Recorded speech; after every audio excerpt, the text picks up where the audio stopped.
Welcome to the Tornado Turbine Roof Ventilator installation procedure for tile roofs.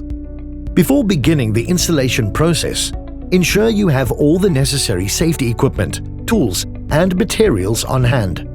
1. Begin by placing the base plate onto the roof and marking the tile or tiles that need to be removed for installation. 2. Carefully cut the marked tiles to size to accommodate the base plate. 3.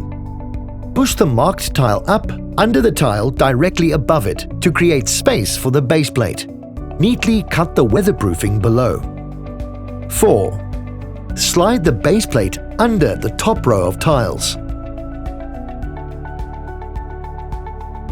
5. Mark off the tiles blocking the trough.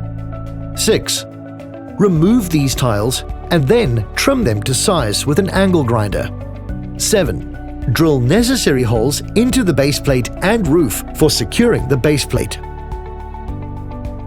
8. Insert plugs into the drilled holes and secure them with screws to firmly attach the base plate to the roof. 9. Waterproof the base plate using membrane or waterproof sealer to prevent any water leakage.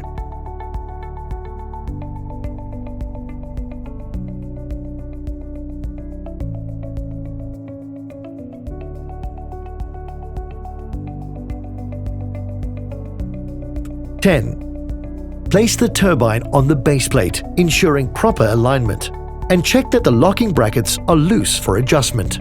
11. Adjust the throat to achieve a level position for the top section of the throat and dome. 12. Once the throat and dome are in a level position, securely fasten the locking brackets to ensure stability. 13. Don't forget to tighten the locking bracket and rivet it into place.